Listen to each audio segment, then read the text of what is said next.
And we are live. It's Dr. J in the house. Is creatine safe for you? We'll talk about the potential hidden benefits or not on creatine. So make sure you listen to this video. Check out some of the slides I created. We're going to dive into this topic right here.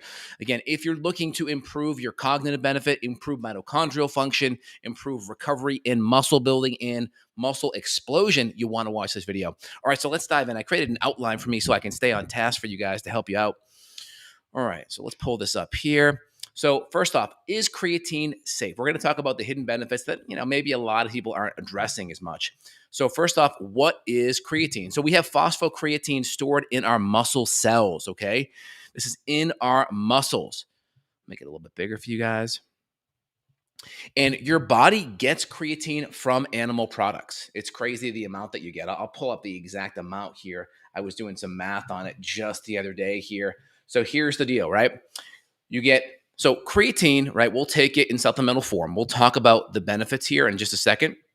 Pull it back up here. But what you guys going to see is here is the actual equivalent. I'm going to put it on my document that I have for you guys so you can see it. So when we talk about creatine is naturally found in foods. It's true. The difference is the amount, right? Check out the amount issue. So creatine, you naturally get it in beef and animal products. The difference is therapeutically about 5 to 10 grams in a lot of studies show major therapeutic benefits, right? Now, to get 3 grams, it's about 1.5 to 2 pounds of red meat. And to get 10 grams, it's 5 to 7 pounds, right? So the benefit of creatine is, the goal is to get it from food, but we're just not going to get it at a therapeutic window. Plus creatine, whether it's in a monohydrate or a Cre-alkaline buffered form, it's much easier to digest, process, and absorb in a supplement form. So you want to eat animal products, but most people aren't going to be getting anywhere close. So the benefit is the therapeutic potency in the dose. So that's the first thing. Is it safe? Yes. Do we get it in food? Yes, just not at the levels that we need to hit that therapeutic window of 5 to 10 grams, which is about 2 to 5 pounds on the low end. So I hope that makes sense. We store a little bit in our muscles. That's going to be the first part of any 5 to 10 second contraction, explosive movement. That's going to be where the phosphocreatine comes. That's going to be our backup battery for quick energy. Again, we regenerate ADP. So ATP is the goal of creatine, right? So creatine provides these phosphate groups. So phosphocreatine, that's the P here. That P comes in. So ADP is adenosine diphosphate. So di like dice 2, right? That gets converted to adenosine triphosphate. We use an enzyme called ATPase. That enzyme binds the extra phosphate up here to the ADP to make ATP. Then ATP is broken down for muscle contraction. So we're providing more phosphate groups. So phosphates are really important for muscle contraction and for mitochondrial function. So this allows for a short burst duration, but also here's some of the benefits. It also buffers lactic acid. So lactic acid is part of this hydrogen ion buildup. You get lactic acid as a result. So sprinting, that's that soreness that you get, that last couple of reps where you feel that burn. There's some data on lactic acid helping to stimulate human growth hormone.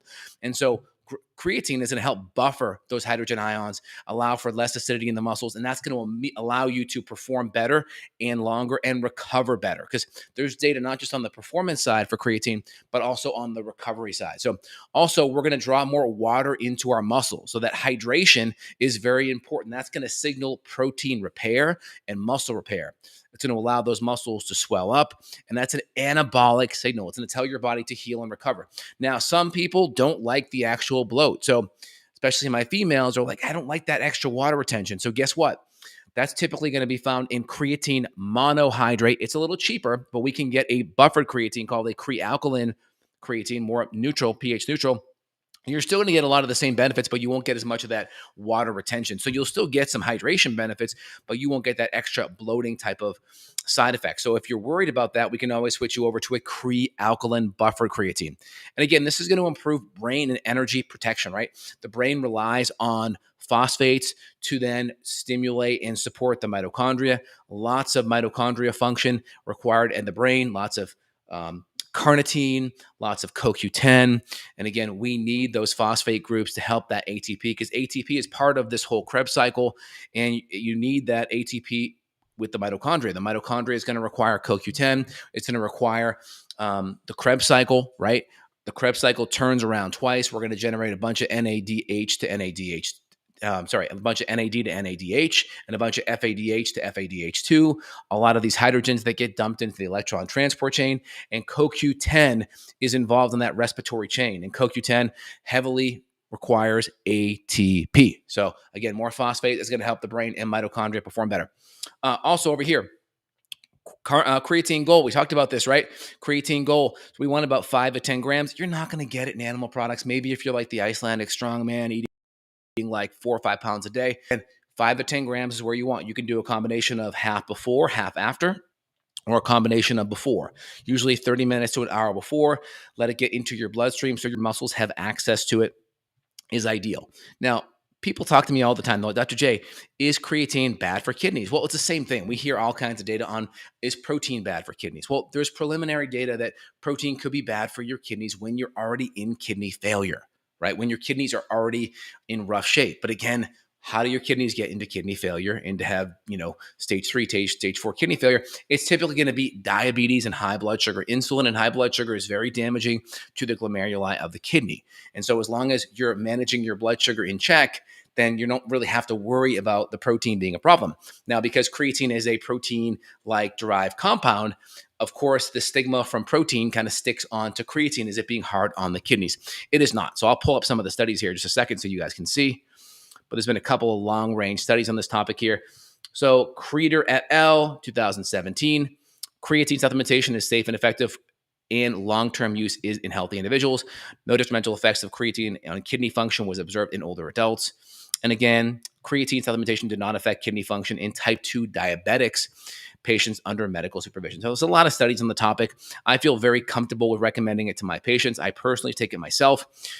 Couple studies on creatine with DHT. So there is some data on creatine increasing DHT potentially. So there may be a theoretical hair loss side effect that if you are DHT sensitive, you want to be aware of.